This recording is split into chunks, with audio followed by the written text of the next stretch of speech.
as Project Freedom commenced, and they were all turned around. This is more than strategy, it's also humanitarian. By breaking Iran's illegal stranglehold, we're protecting the lives and livelihoods of sailors from dozens of countries, securing global energy routes, and preventing shortages that hit the world's poorest people the hardest. Once again, America is using its strength to lift up others. Iran is trying to subjugate the world. To what remains of Iran's forces, if you attack American troops or innocent commercial shipping, you will face overwhelming and devastating American firepower. The president has been very clear about this. We prefer this to be a peaceful operation, but are locked and loaded to defend our people, our ships, our aircraft, and this mission without hesitation. To Iran, let innocent ships pass freely. These international waters belong to all nations, not to Iran to tax, toll, or control. To our partners, allies, and the rest of the world, this is a temporary mission for us. As I've said before, the world needs this waterway a lot more than we do. We're stabilizing the situation so commerce can flow again, but we expect the world to step up. At the appropriate time and soon, we will hand responsibility back to you. To the incredible Americans executing this mission right now, simply thank you. Your courage, your readiness, your unmatched professionalism and precision are why the world can breathe easier today and every day. You are and always will be the greatest fighting force in human history, unmatched always. Project Freedom is underway. Commerce will be flowing, and America is once again leading with strength, clarity, and purpose for the benefit of the entire world. Our will is unshakable. God bless our troops, and God bless the mighty United States Navy as well. Mr. Chairman, over to you. Thank you, Mr. Secretary, and good morning, everyone. Thanks for being here. On Sunday, at the direction of the President, CENTCOM initiated Project Freedom with the objective of facilitating the safe passage of international commercial shipping through the Strait of Hormuz. Over the past 7 weeks, Iran's repeatedly threatened and attacked commercial shipping in the Strait in order to effectively cut off commercial traffic and damage the global economy. By obstructing one of the world's most critical maritime checkpoints, a vital transit route for approximately 1/5 of the global oil consumption, Iran is weaponizing the global supply chain. This action disregards established navigational rights and the law of the sea, and the regime led by the IRGC is effectively attempting to hold the entire global economy hostage. Let me give you an update of the last few days of activities. And if you take a look at the map here, as the Secretary said, the United States has established Project Freedom to open up the Strait of Hormuz. This graphic highlights the kinetic engagements that the Iranians have attempted to make or have taken against the region. The green dots and blue dots show the groupings of commercial, cargo, and tanker vessels. And the United States has established a significant presence over the strait here in order to open up the free flow of commerce, noting the blockade still continues along the eastern flank. The map shows the examples and samples of Iranian attacks against commercial vessels in the strait, as well as the Gulf of Oman and up in the Arabian Gulf. Since the ceasefire was announced, Iran has fired at commercial vessels 9 times and seized 2 container ships, and they've attacked U.S. forces more than 10 times, all below the threshold of restarting major combat operations at this point. You can also see the group of tankers and cargo vessels in the U.S. blockade line, as I mentioned. As a result of Iran's indiscriminate attacks across the region, there are currently 22,500 mariners embarked on more than 1,550 commercial vessels trapped in the Arabian Gulf, unable to transit. In addition to shipping, Iran has continued to deliberately attack its neighbors. Just yesterday, Iran attacked Oman once and the UAE 3 times, including an attack on Fujairah oil terminal, which was successfully defeated. They also launched cruise missiles, drones, small boats at U.S. forces defending commercial shipping in the Straits, and United States Navy MH-60 helicopters and Army AH-64 Apache helicopters successfully defeated those threats. Thus far, today is quieter. Let me describe this defensive operation just a few clicks down for you. As the Secretary said, Project Freedom is designed to protect commercial shipping and help restore the flow of commerce through the strait and sustain freedom of navigation. CENTCOM has established an enhanced security area on the southern side of the strait that is now protected by U.S. land, naval, and air assets to help defeat further Iranian aggression against commercial shipping. I'd like to share a little bit more about U.S. capabilities, but for operational security purposes, I'm not going to get into specific details out there. On the surface, guided missile destroyers and other warships are detecting and defeating Iranian threats. This includes fast boats and one-way attack drones. In the air, more than 100 fighters, attack aircraft, and other manned and unmanned aircraft, synchronized by the 82nd Airborne Division, are in the air 24 hours a day, providing defensive overwatch for the enhanced security area and its approaches that I discussed. These forces are comprised of over 15,000 American service members and have established localized air and sea control to protect against Iranian threats. Commercial vessels that transit through the area will see, hear, and frankly feel U.S. combat power around them on the sea, in the skies, and on the radio. And as of this morning, as was mentioned prior, 2 U.S. flag merchant vessels have transited, and we anticipate more to transit over the coming days. Further up the Gulf, U.S. Naval Forces Central Command continues to work to identify and mitigate any threats. Beyond Project Freedom, CENTCOM and the rest of the Joint Force remain ready to resume major combat operations against Iran if ordered to do so. No adversary should mistake our current restraint with a lack of resolve. And the President has said, as the Secretary has, that now is the time for those with equity stake in the strait to come assist. Before I turn it back to the Secretary, I want to take a moment to highlight part of our joint force today. And today I want to talk about the paratroopers of the United States Army 82nd Airborne Division. When the President or the Secretary need immediate, scalable, and lethal combat power in CENTCOM or elsewhere, the All-American Division answers the call. The 82nd is the core of our nation's immediate response force and ready to deploy within hours of notice. These paratroopers are capable of accomplishing any mission in any environment, constantly training, constantly ready to jump from Air Force aircraft into ground combat and seize key terrain if ordered to do so, just like their predecessors did in Sicily and Normandy in World War II, or to secure or enable the follow-on forces to flow into theater as they did in Grenada or Panama. They can do the range of missions from counterinsurgency to counterterrorism operations to power projection, as they have many times over the course of the history of this great division. They can do all these things because they're incredibly well-trained, well-equipped, and well-led, but also because of the indomitable spirit of the All-American paratrooper. Every single one of them volunteered for this role, volunteered to go to airborne training, and volunteered to serve.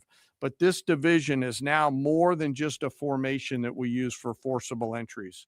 For example, just today, they are out there coordinating, integrating, and synchronizing land, air, space, sea, and cyber forces using all domain command and control.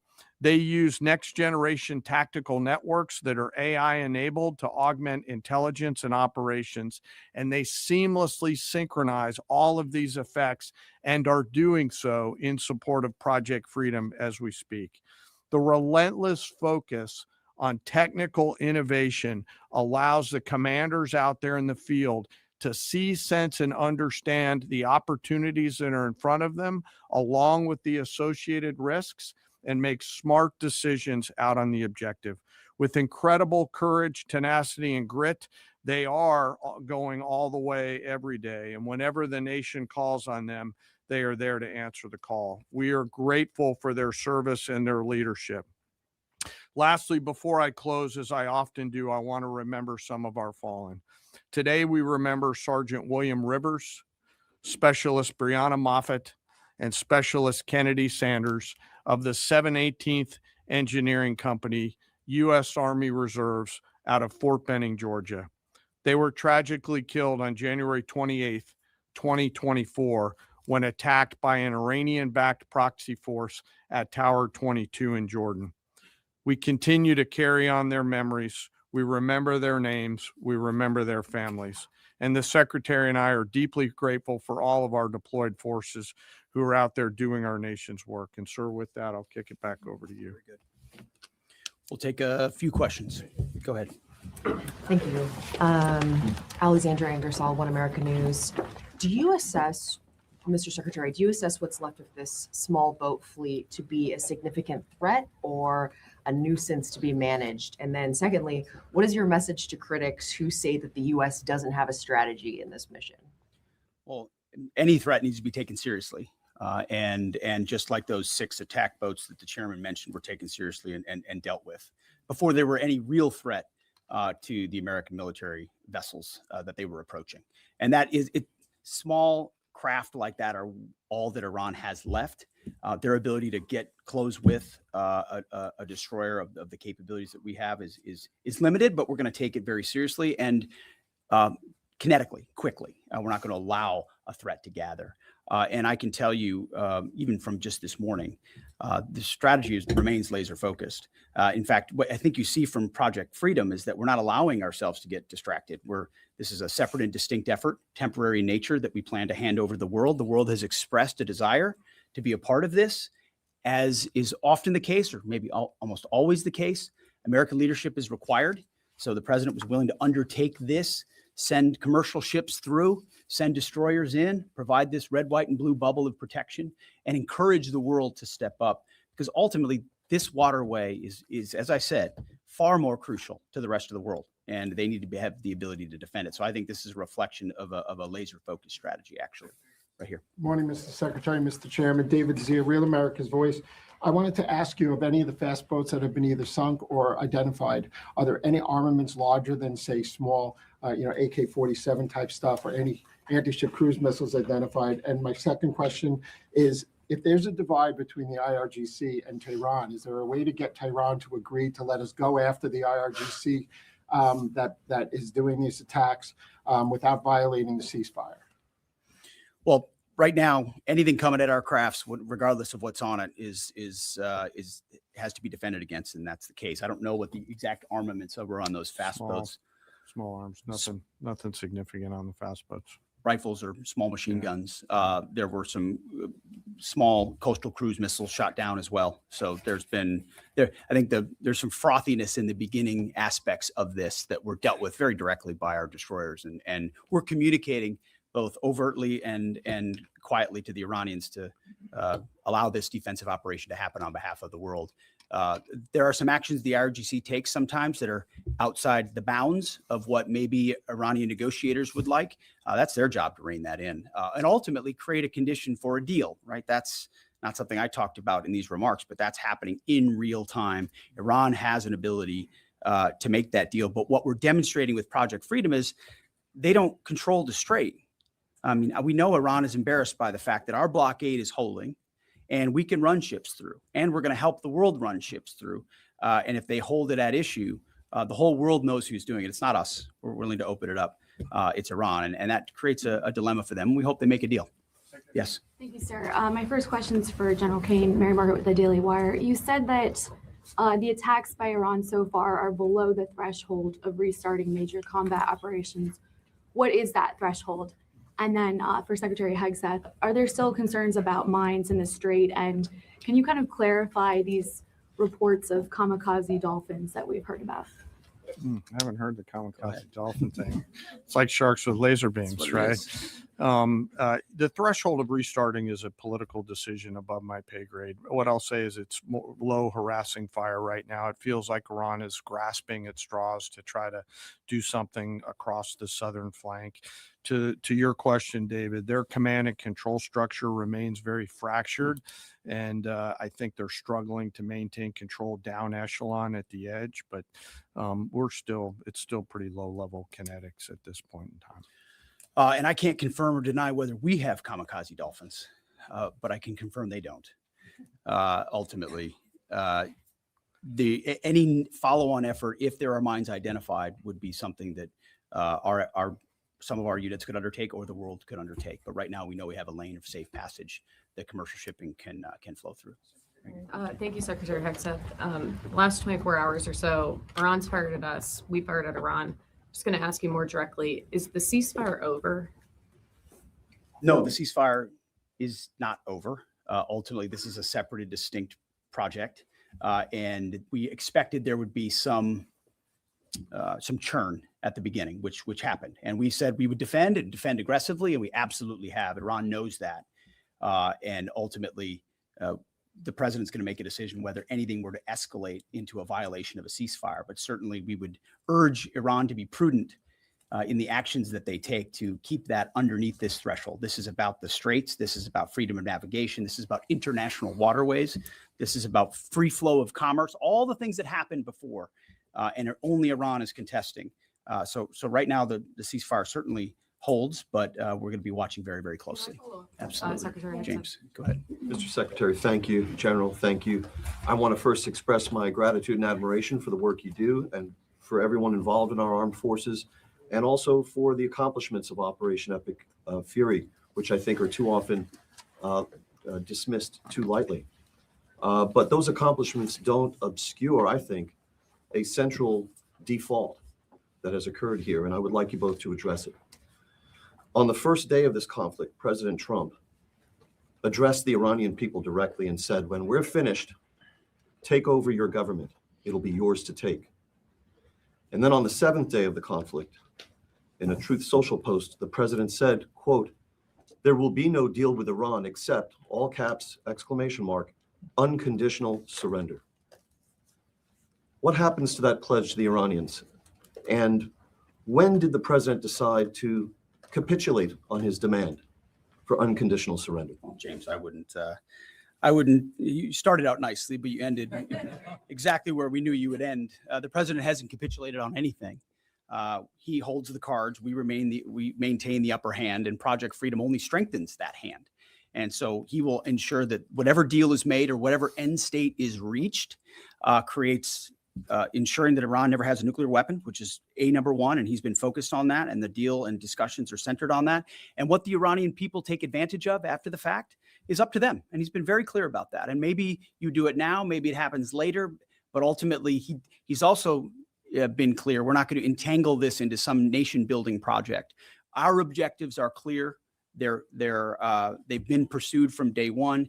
Hopefully the Iranian people take advantage of that, because they're being taken advantage of by this regime. As you know, 45,000 Iranians, innocent Iranians, killed before the outset of this. That's what this government does, kills their own innocent civilians. Getting out from underneath that is going to be a challenge of the Iranian people, and we certainly hope they take advantage of that. Thank you. Can I have one follow, please? Go ahead. I may. Everybody else One follow. follows directives. Go ahead. Thank you, Mr. Secretary. Can you share any information regarding the South Korean ship that was reportedly hit by Iran? Is Seoul in contact with the U.S. military about it? And is there any indication that they would heed Trump's call made on social media to join Project Freedom? We hope so. We're in contact with that ship, CENTCOM, I should say, and the Maritime Coordination Forces are in touch. And I think targeting like that is a reflection of the indiscriminate nature of what Iran is doing. We hope South Korea would step up, just like we hope Japan would step up, just like we hope Australia would step up, just like we hope Europe steps up. But we're not waiting for them to do so. We're looking to set the conditions to hand to them. But the president was clear in his truth message that, hey, this is your ship. You should take part in helping to defend it. We very much hope they do. James, go ahead. Mr. Secretary, in terms of new U.S. intelligence reports suggest that the timeline for the war in Iran to get a nuclear weapon has not changed since last summer, still at 9 to 12 months. Is that intelligence wrong? How can this be after so much bombing? And for General Caine, going on back onto what you're talking about, the Strait of Hormuz, the president recently said that the blockade is even more effective than bombing. So why didn't we start the campaign with the blockade? And initially, how many planned ships do you plan to escort or take through commercial ships to the Strait of Hormuz today or in the coming days? Well, we don't discuss the specifics about intel, and anybody that does shouldn't be. And I can't confirm or deny whether that is indeed correct. Speculation, as far as I'm concerned, coming from you. But ultimately, what Operation Midnight Hammer did in the obliteration of those facilities was set back their program. And then, because of the efforts of that 12-day war, the president was able to recognize that this threat, while they continued to seek nuclear capabilities, their will was still there to seek a nuclear bomb. Ultimately, they were creating a conventional umbrella of so many missiles and so many capabilities that no one would want to challenge them. Think of the North Korea. This is the North Korea strategy. We have so many conventional capabilities, you won't do something about it. And underneath that, we're going to develop more nuclear capability. So the will was still there. President Trump had the courage to say, we have to dismantle and take on those conventional capabilities while the nuclear facilities are watched 24/7 and overwatched. And we will ensure one way or another, hopefully Iran chooses a deal, that they give up those ambitions, give up those capabilities, and we're able to confirm that every step of the way. So that has been, President Trump's been focused on it. He's set them back like no other president. He ripped up the terrible deal that would have given them a bomb. He took care of it in Midnight Hammer. We're watching it right now, and ultimately feel good about the fact that the end state will ensure that Iran never has a nuclear weapon. Go ahead. Sir, I'll let CENTCOM talk to the number of ships they're going to take through because they're the nearest ones to talking to the commercial shippers, and I don't want to get out in front of them. On the order and sequence around the military objectives, that's a decision the president and the secretary go get us at. And at the time, we were focused on the primary objectives that were in front of us. Thank you for the question. Ryan Morgan with the Epic Times. On Friday, President Trump notified Congress that the hostilities that began on February 28 had terminated. That came on the deadline of the 60-day war powers deadline. Will this administration be seeking congressional approval for any further military operations if the ceasefire breaks down?